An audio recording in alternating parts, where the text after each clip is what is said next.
Hello student, आपका स्वागत है आपके अपने YouTube channel DBC education classes में। आज की इस वीडियो में मैं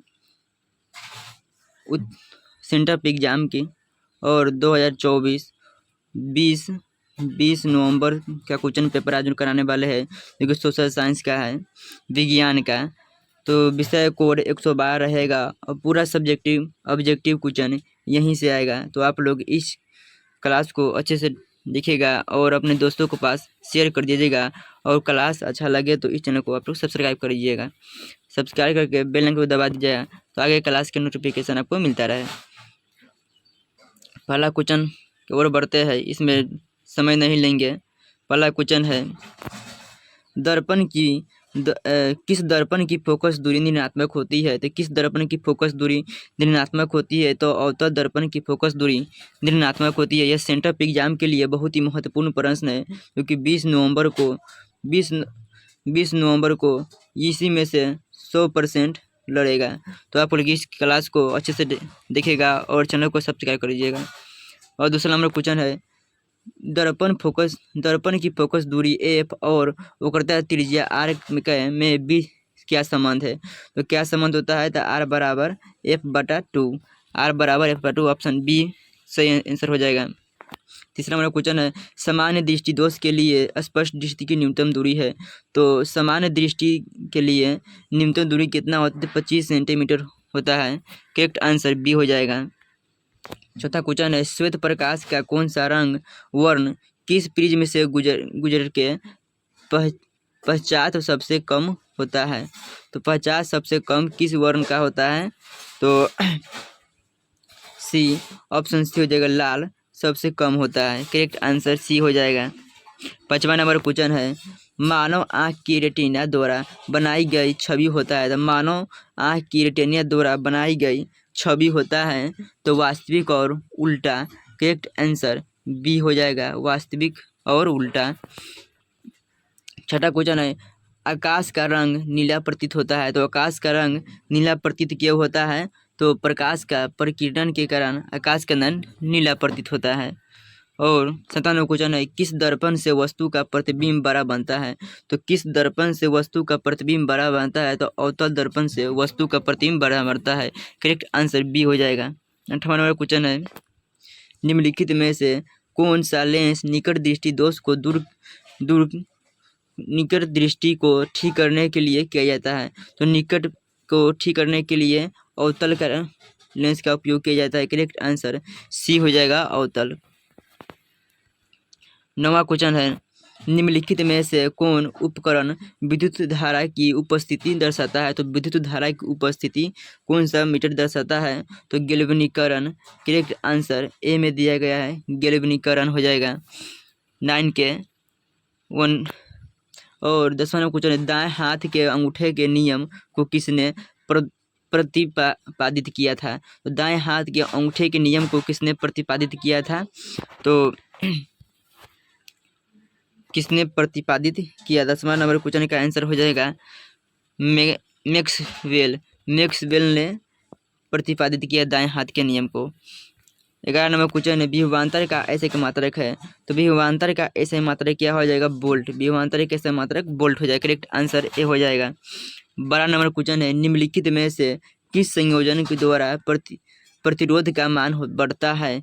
किस संयोजन द्वारा प्रतिरोध का मान बढ़ता है? तो श्रेणी क्रम के द्वारा प्रतिरोध का मान बढ़ता है।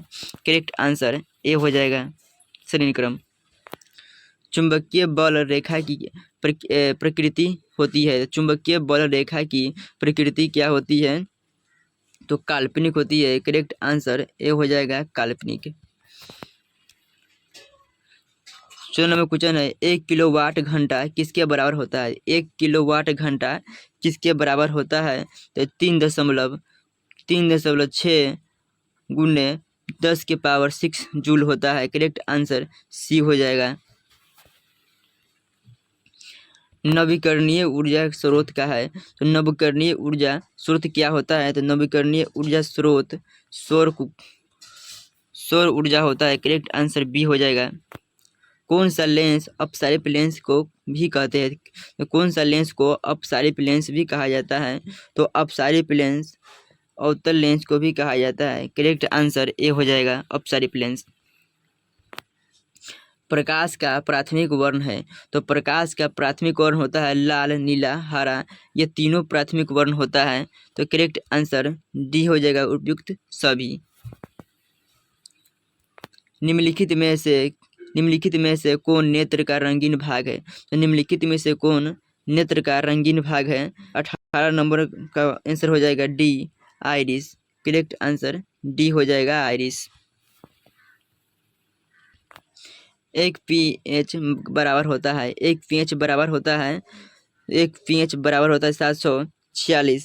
746 वाट। करेक्ट आंसर ए हो जाएगा 746 वाट। 20वां नंबर क्वेश्चन है, यह भी क्वेश्चन मेन बोर्ड एग्जाम के लिए बहुत ही महत्वपूर्ण है। विशालक शीशा होता है, तो विशालक शीशा क्या होता है? तो विशालक शीशा एक उत्तल लेंस होता है। करेक्ट आंसर बी हो जाएगा उत्तल लेंस।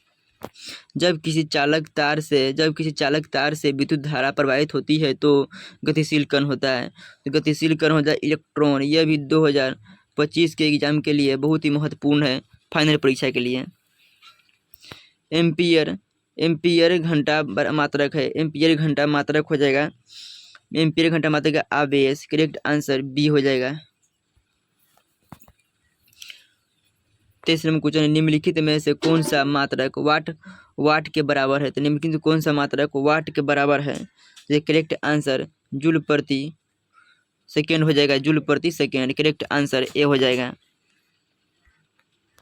विद्युत धारा का मात्रक है, विद्युत धारा का मात्रक हो जाएगा एम्पियर। करेक्ट आंसर ए हो जाएगा एम्पियर। ग्लोबल वार्मिंग के लिए उत्तरदायी गैस है, तो ग्लोबल वार्मिंग के लिए उत्तरदायी गैस हो जाएगा ग्लोबल वार्मिंग होता है carbon dioxide. Correct answer C हो जाएगा। शरीर में भोजन का पचना किस प्रकार की अभिक्रिया है? तो शरीर में भोजन का पचना किस प्रकार की उपचयन अभिक्रिया है? करेक्ट आंसर ए हो जाएगा उपचयन। कली चूना पर जब जल डाला जाता है तब अभिक्रिया होती है। कली चूना पर जब जल जला जाता है तो अभिक्रिया कौन सी होती है? तो ऊष्माक्षेपी अभिक्रिया होती है। करेक्ट आंसर ए हो जाएगा ऊष्माक्षेपी। 28 नंबर क्वेश्चन, निम्नलिखित में से कौन सबसे अधिक अभिक्रियाशील है? सबसे अधिक अभिक्रियाशील इसमें क्या हो जाएगा? कॉपर हो जाएगा। सबसे अधिक क्रियाशील कॉपर। करेक्ट आंसर ए हो जाएगा। करेक्ट आंसर ए हो जाएगा। चूना जल का रासायनिक सूत्र है, तो चूना जल का रासायनिक सूत्र होता है Ca इंटू OH के हल टू। करेक्ट आंसर डी हो जाएगा चूना जल का रासायनिक सूत्र। कोई विलयन लाल लिटमस पत्र को नीला कर देता है तो उसका पीएच मान होता है। तो लाल को नीला करता है तो उसका पीएच मान होगा, लाल को नीला करना पीएच मान होता है क्षार, मतलब कि क्षार। तो क्षार का पीएच मान कितना होता है? 7 से अधिक। तो 7 से अधिक क्या है? 11 भी है, 10 भी है। तो इसका करेक्ट आंसर डी हो जाएगा, ए और बी दोनों। इलेक्ट्रॉन में कार्बन के बीच कितने आबंधन बनते हैं? इलेक्ट्रॉन में कार्बन के बीच कितने आबंध बनते हैं? तो 3 आबंध बनते हैं। करेक्ट आंसर सी हो जाएगा। ग्लूकोज का आणविक सूत्र है, तो ग्लूकोज का सूत्र होता है, ग्लूकोज का कौन सा सूत्र होता है? तो 32 नंबर का कुछ आंसर हो जाएगा ए, C6H12 H12 और O6। करेक्ट आंसर ए हो जाएगा। यह सेंट्रल एग्जाम के लिए भी महत्वपूर्ण प्रश्न है और 2025 मेन बोर्ड एग्जाम के लिए भी यह प्रश्न बहुत ही महत्वपूर्ण है। तो आप लोग इस क्लास को अच्छे से देखिएगा और समझिएगा और चैनल को सब्सक्राइब कर लीजिएगा नया है तो। और क्वेश्चन नंबर है, उच्च वसीय लवणों के सोडियम लवण कहलाते हैं। उच्च वसीय लवणों को सोडियम लवण कहलाते हैं साबुन। करेक्ट आंसर ए हो जाएगा।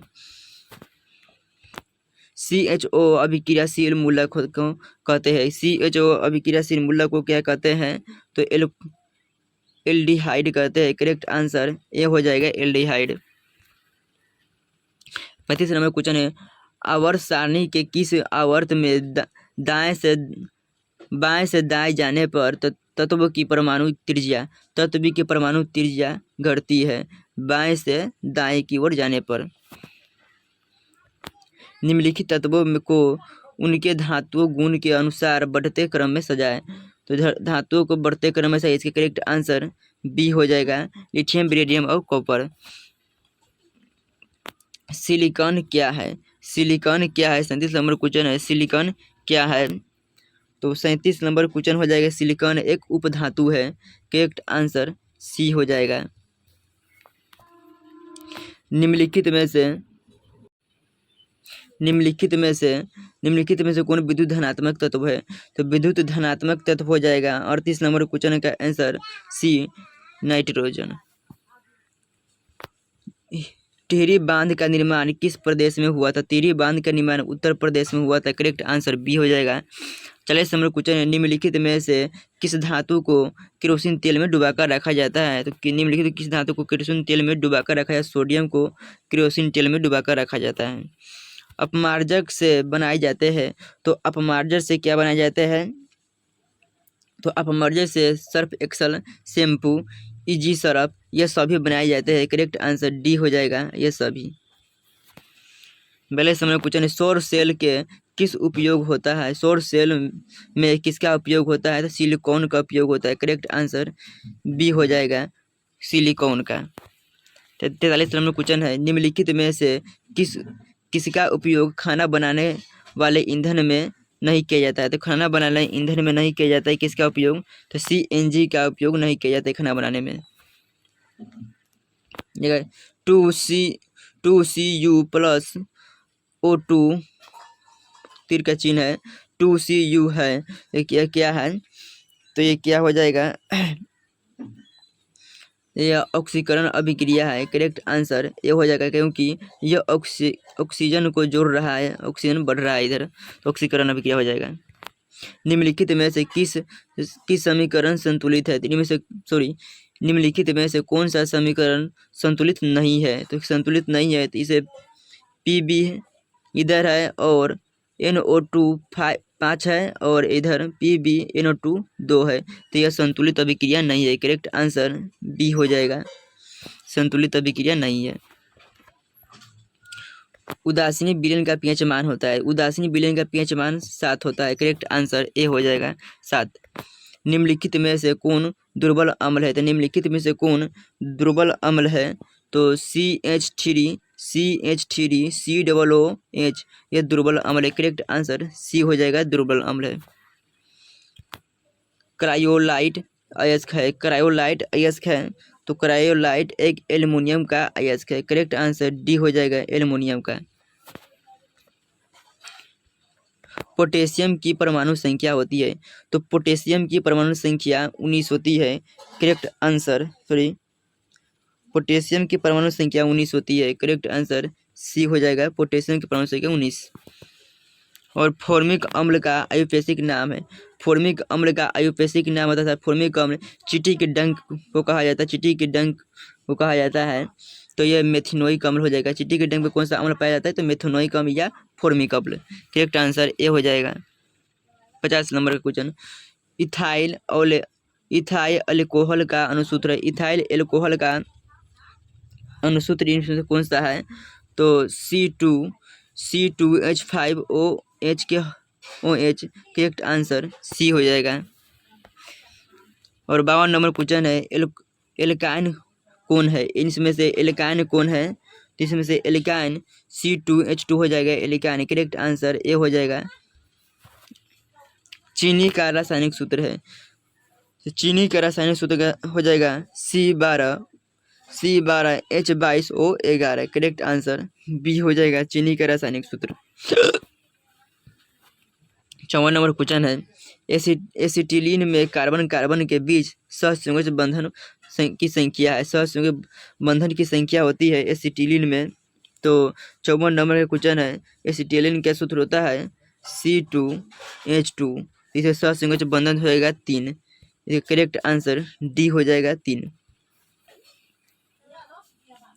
56 नंबर क्वेश्चन, श्वसन के अध्ययन के लिए उपयुक्त किए जाने वाले बीज है। श्वसन के लिए उपयुक्त किए जाने वाले बीज है तो अंकुरित बीज हो जाएगा। Correct answer B.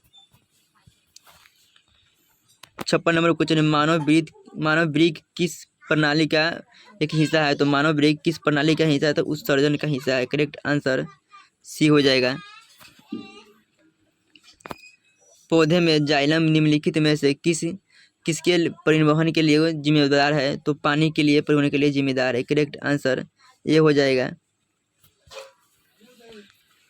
58 number question है, श्वसन के दौरान कौन सी गैस निकलती है? तो कार्बन डाइऑक्साइड निकलती है। करेक्ट आंसर ये हो जाएगा।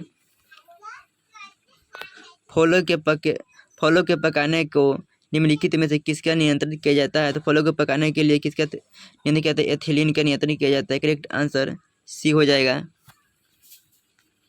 60 नंबर क्वेश्चन है, न्यूरॉन का वह हिस्सा जहाँ जानकारी हासिल किया जाता है। तो न्यूरॉन का वह हिस्सा जहाँ जानकारी हासिल किया जाता है, तो इसका करेक्ट आंसर डेंड्राइट हो जाएगा। Correct answer A. 61 number question है, निम्नलिखित में से कौन सा आपातकाल का हार्मोन है? आपातकाल हार्मोन कौन हो जाएगा? तो एड्रीनलिन हार्मोन हो जाएगा। करेक्ट आंसर ए हो जाएगा, एड्रीनलिन। 62 नंबर क्वेश्चन, निम्नलिखित में से कौन से अनैच्छिक अभिक्रिया नहीं है? तो चवाना एक अनैच्छिक क्रिया नहीं है। करेक्ट आंसर डी हो जाएगा। 63 नंबर क्वेश्चन है, मानव में गर्भ की अवधि होती है। तो मानव में गर्भ की अवधि होती है 9 महीना। तो 9 से 30 में गुना कर देंगे 170 हो जाएगा। करेक्ट आंसर ए हो जाएगा। गंगा एक्सल प्लान कब हुआ था? तो गंगा एक्सल प्लान कब शुरुआत हुआ था? 1985 में हुआ था। करेक्ट आंसर बी हो जाएगा। मुकुलन द्वारा अलिंगिक जनन निम्नलिखित में से किस में होता है? तो मुकुलन द्वारा अलिंगिक जनन किस में होता है? तो ईस्ट में होता है। करेक्ट आंसर ए हो जाएगा, ईस्ट में। निम्नलिखित में से कौन सी बीमारी श्वसन तंत्र से संबंधित है? श्वसन तंत्र से संबंधित है, एक टीबी भी श्वसन तंत्र से संबंधित है, एनीमोनिया। इसका करेक्ट आंसर डी हो जाएगा, टीबी और एनीमोनिया। 67 नंबर क्वेश्चन है, मनुष्य और अन्य मांसाहारी जीव निम्नलिखित में से किसका पाचन नहीं करता है? तो मनुष्य और अन्य मांसाहारी जीव किसका पाचन नहीं करता है? तो प्रोटीन, एक्सोलोजन और वसा, तो किसका पाचन नहीं करता है? जैसे करेक्ट आंसर हो जाए सेल्यूलोज का। सेल्यूलोज करेक्ट आंसर बी हो जाएगा, सेल्यूलोज। ब्रेन हेमरेज का मुख्य कारण है। ब्रेन हेमरोज का मुख्य कारण होता है हाइपोटेंशन। करेक्ट आंसर सी हो जाएगा, हाइपोटेंशन। निम्नलिखित में से किस परजीवी पादप का उदाहरण है? तो परजीवी पादप का उदाहरण हो जाएगा कसकुटा हो जाएगा। करेक्ट आंसर सी हो जाएगा, कसकुटा। पादप क्या है? कसकुटा है। 70 नंबर क्वेश्चन, हृदय से रक्त को संपूर्ण शरीर में पंप किया जाता है। तो नीले द्वारा संपूर्ण शरीर में पंप किया जाता है। हाइड्रा में अलिंग जनन की विधि होती है। तो हाइड्रा में अलिंग जनन की विधि होती है मुकुलन। करेक्ट आंसर ए हो जाएगा, मुकुलन। 72 नंबर को जनन संचालित रोग है। तो जनन संचालित इसमें से कौन सा रोग है? तो सिफिलिस, एड्स, गोनोरिया, यह सभी जनन संचालित रोग है। करेक्ट आंसर डी हो जाएगा। पुष्प का सबसे बाहरी भाग होता है। तो बाह्यदल पुंजी होता है, बाह्यदल पुंज। करेक्ट आंसर ए हो जाएगा, बाह्यदल पुंज। ब्लड समूह ए में कौन सा एंटीबॉडी होता है? कौन सा एंटीबॉडी होता है? तो ब्लड समूह ए में कौन सा एंटीबॉडी होता है? तो बी एंटीबॉडी होता है। करेक्ट आंसर सी हो जाएगा। 75 में रक्त में ग्लूकोज की मात्रा निम्नलिखित में से कौन नहीं नियंत्रण करता है? तो कौन नहीं नियंत्रण नहीं करता है? 75 नंबर क्वेश्चन का आंसर हो जाएगा गैस्ट्रीन से सी नंबर आंसर हो जाएगा। पादप वृद्धि हार्मोन है, तो पादप में वृद्धि हार्मोन कौन सा है? तो पादप में वृद्धि हार्मोन जिबरेलिन हो जाएगा। करेक्ट आंसर ये हो जाएगा जिबरेलिन। में क्वेश्चन है हार्मोन स्रावित होता है, तो हार्मोन स्रावित होता है तो किससे होता है? अंतःस्रावी ग्रंथि से। हार्मोन स्रावित अंतःस्रावी ग्रंथि से होते हैं। करेक्ट आंसर ये हो जाएगा। मनुष्य के मुख गुहा में कितने जोड़े लाल ग्रंथियां पाई जाती है? तो मनुष्य के मुख गुहा में कितने जोड़े लाल ग्रंथियां पाई जाती है? तो 3 जोड़े लाल ग्रंथियां पाई जाती है। करेक्ट आंसर सी हो जाएगा। एड्रोजन है, एड्रोजन क्या है? तो यह एड्रोजन मोल हार्मोन है। करेक्ट आंसर ये हो जाएगा मोल हार्मोन है। एड्रोजन क्या है? मोल हार्मोन है। एस्ट्रोजन हुआ जो फीमेल हार्मोन हुआ, जो एंड्रोजन पुरुष में पाए जाते हैं। और इसका आज के सेंट्रल एग्जाम के लिए बहुत ही महत्वपूर्ण प्रश्न है, जो कि बहुत ही इम्पोर्टेंट है। यह अंतिम क्वेश्चन है 80 नंबर। मटर को अपने प्रयोग के लिए किसने चुना? तो मटर को अपने प्रयोग के लिए किसने चुना? तो मेंडल ने। करेक्ट आंसर ये हो जाएगा मेंडल ने। आज के क्लास अच्छा लगा हो तो इस चैनल को आप लोग सब्सक्राइब कर लीजिएगा, DVC एजुकेशन क्लासेस चैनल को। तो इस क्लास को अपने दोस्तों के पास ज़रूर भेजिएगा, और इसमें कोई भी क्वेश्चन मिस्टेक हो गए हो तो आप लोग कमेंट करके ज़रूर बता दीजिएगा। Thank you.